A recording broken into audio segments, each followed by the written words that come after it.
నమస్కారం. నవగ్రహాల కుటుంబంలో రారాజైనటువంటి ఆ సూర్యభగవానుడు 17 జూలై 2026 నుండి 16 ఆగస్టు 2026 వరకు కర్కాటక రాశిలో సంచరిస్తున్నారు. రవిగ్రహ ఈ కర్కాటక సంక్రమణ కాలంలో ఏ రాశుల వారు ఏ విధమైనటువంటి ఫలితాలు పొందుతారు అని తెలియచేయడానికి నేను ఈ వీడియోలాగ్ చేస్తున్నాను. ముందుగా మేషరాశి వారికి రవి కర్కాటక సంక్రమణ కాలం కలిసి వస్తుంది. ముఖ్యంగా సంతాన సంబంధమైన విషయాలలో చక్కటి అనుకూల కాలంగా ఉండబోతుంది. సంతాన ప్రయత్నాలు చేయువారికి చక్కటి సంతాన ప్రాప్తి ఏర్పడుతుంది.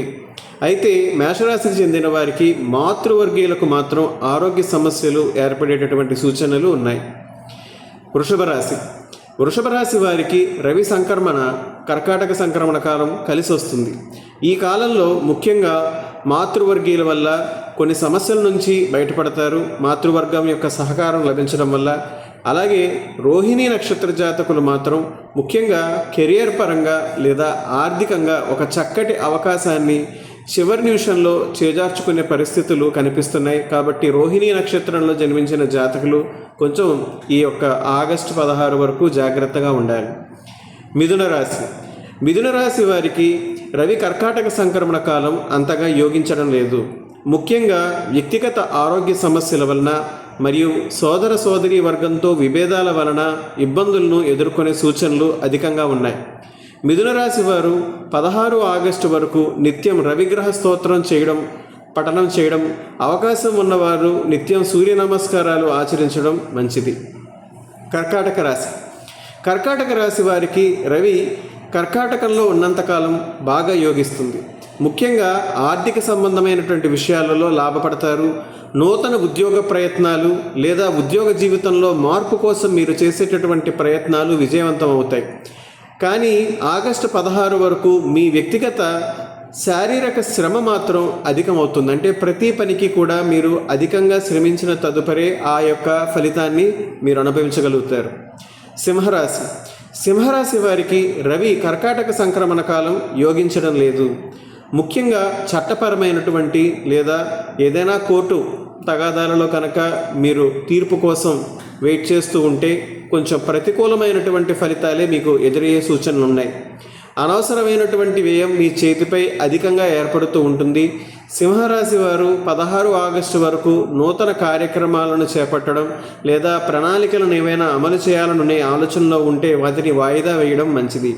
నిత్యం రవిగ్రహ స్తోత్ర పఠనం చేయండి. కన్యారాశి వారికి రవి కర్కాటక సంక్రమణ కాలం బాగా కలిసి వస్తుంది. ఆర్థిక సంబంధమైన విషయాలలో విశేషమైనటువంటి లాభాలను పొందుతారు. కెరియర్ పరంగా కూడా మీరు అనుకున్నటువంటి లక్ష్యాలను రీచ్ అవుతారు. ఆగస్టు 16 వరకు మిత్రవర్గం విషయంలో మాత్రం కొంచెం ఆర్థికపరమైనటువంటి విషయాలలో మీ మిత్రులతోనే మీరు మోసానికి గురయ్యే సూచనలు ఉన్నాయి. కాబట్టి భాగస్వామ్య వ్యాపారాలు చేస్తున్న వారు జాగ్రత్తగా ఉండడం మంచిది. మిత్రులందరికీ ఆర్థికపరమైనటువంటి హామీలు ఇవ్వడం కానీ వారి వ్యక్తిగత ఆర్థిక రుణాలకు మీరు హామీలు ఉండడం కానీ చేయకుండా ఉండడం ఈ కర్కాటక సంక్రమణ కాలం పూర్తయ్యేంత వరకు మంచిది.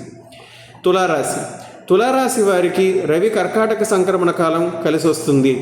వ్యవసాయ రంగంలో చేయవారికి, ముఖ్యంగా వ్యవసాయ రంగం మీద ఆధారపడిన వారికి చాలా మంచి ఫలితాలు ఉన్నాయి. ఆ తీర్థయాత్రలు చేయాలి అనే కోరిక కలిగిన వారు తప్పకుండా ఈ కర్కాటక సంక్రమణ కాలంలో తమ తీర్థయాత్ర కోరికని నెరవేర్చుకోగలుగుతారు. ఉన్నత వర్గాలతో మైత్రి ఏర్పడుతుంది. ఆ ఉన్నత వర్గీయుల మైత్రి వల్ల మీరు పొందగలుగుతారు. ఇంద్రియ నిగ్రహాన్ని పెంచుకోగలుగుతారు. వృశ్చిక రాశి వారికి రవి కర్కాటక సంక్రమణ కాలం కలిసి వస్తుంది. ముఖ్యంగా విదేశీ నివాసము లేదా ఆన్సైట్ ఉద్యోగ ప్రయత్నాలు చేయవారికి ఈ కాలంలో మంచి ఫలితాలు ఉన్నాయి. విశేషమైనటువంటి భాగ్య సంపదలని వృశ్చిక రాశి వారు అనుభవించగలుగుతారు. మీ యొక్క మాతృవర్గీయుల వల్ల చాలా లాభపడతారు. చాలా అనుకూలంగా ఉంది వృశ్చిక రాశి వారికి ఈ కర్కాటక సంక్రమణ రవిది. ధనుర్రాశి వారికి రవి యొక్క కర్కాటక సంక్రమణ కాలం అంతగా కలిసి రాదు. వారసత్వపరంగా మీకు లభించినటువంటి సంపద కొంచెం వ్యయమయ్యేటటువంటి సూచనలు కనిపిస్తున్నాయి. మీ పరిపక్వతకు మించినటువంటి విపరీత అనుభవాలు మీరు ఎదుర్కోవాల్సిన సందర్భాలు ఏర్పడతాయి. గోచార రీత్యా అష్టమ శని కూడా జరుగుతూ ఉండడం వల్ల 16 ఆగస్టు వరకు ధనుర్రాశి వారు ప్రతిరోజు రవిగ్రహ మరియు శనిగ్రహ స్తోత్ర పఠనాలు చేయడం మంచిది. మీ వ్యక్తిగత జాతకంలో కనుక రవి శని ఇద్దరూ కూడా ప్రతికూలంగా ఉంటే మీ పేరు మీద జపశాంతులు కూడా చేర్పించుకోవడం మంచిది. మకర రాశి వారికి రవి యొక్క కర్కాటక సంక్రమణ కాలం కలిసి రావడం లేదు. జీవిత భాగస్వామి గారి ఆరోగ్య సమస్యలను ఎదుర్కొంటుంది. యువత తమ యొక్క వ్యక్తిగత ఆరోగ్య విషయాలలో, ముఖ్యంగా సుఖ వ్యాధుల అంటే సెక్సువల్లీ ట్రాన్స్మిటెడ్ డిసీజెస్ విషయాలలో జాగ్రత్తగా ఉండాలి. సుఖ వ్యాధుల బారిన పడే అవకాశం ఉంది. వైవాహిక జీవనంలో ఒడిదుడుకులను ఎదుర్కొంటారు. మకర రాశి వారు ఆగస్టు 16 వరకు నిత్యం రవిగ్రహ స్తోత్ర పఠనం చేయడం మంచిది. కుంభరాశి వారికి రవి యొక్క కర్కాటక సంక్రమణ కాలం కలిసి రావడం లేదు. ఉద్యోగ జీవనంలో ఉన్నవారికి తమ కింది స్థాయి ఉద్యోగుల వల్ల ఇబ్బందులు ఎదురవుతాయి. వ్యాపార వర్గంలో ఉన్నవారికి మీ యొక్క సేవకుల వల్ల నష్టాలు ఎదురవుతాయి. జీవిత భాగస్వామి గారి ఆరోగ్యం సమస్యలను ఎదుర్కొంటుంది. కుంభరాశికి చెందిన అవివాహితులు ఆగస్టు 16 వరకు వివాహ ప్రయత్నాలు వాయిదా వేయడం మంచిది. కుంభరాశి వారు ఆగస్టు 16 వరకు నిత్యం రవిగ్రహ మరియు శనైశ్వరుడి యొక్క స్తోత్రాలు పఠించడం మంచిది. మీనరాశి వారికి రవి యొక్క కర్కాటక సంక్రమణ కలిసి రాదు. సంతానం యొక్క అనారోగ్యం మిమ్మల్ని బాధిస్తుంది. బాగా ఎదిగిన సంతానంతో తగాదాలు ఏర్పడడం కొంచెం మానసికంగా మిమ్మల్ని కుంగుబాటుకు లోను చేస్తుంది.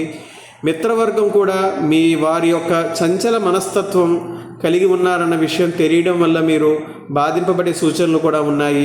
మీనరాశి వారు కూడా ఆగస్టు 16 వరకు నిత్యం రవిగ్రహ మరియు శనైశ్వర స్తోత్ర పఠనాలు చేయడం మంచిది. మీ వ్యక్తిగత జాతకంలో రవి బలంగా ఉన్నట్లయితే, అంటే కేంద్ర స్థానాల్లో కానీ ఉచ్చస్థానాల్లో కానీ స్వక్షేత్రంలో కానీ ఉన్నట్లయితే, నేను చెప్పిన ఈ ఫలితాల్లో ప్రతికూల ఫలితాలు ఎవరికైతే చెప్పానో వాటి యొక్క తీవ్రత తగ్గుతుంది. కాబట్టి ఆందోళన చెందకండి. మీ వ్యక్తిగత జాతకంలో రవి అనుకూలంగా ఉన్నారా ప్రతికూలంగా ఉన్నారా అనేదే ఇక్కడ ముఖ్యమైన విషయం అన్నమాట. మీ యొక్క సమస్త జ్యోతిష్య అవసరాలకి మా వెబ్సైట్ avarshubhakaran.comని సంప్రదించండి. మీ వ్యక్తిగత జాతకాల పరిశీలన కోసం మీరు స్క్రీన్ మీద కనిపిస్తున్న ఈ నెంబర్కి లేదా ఈమెయిల్కి మీరు కాంటాక్ట్ చేయవచ్చు. నమస్కారం.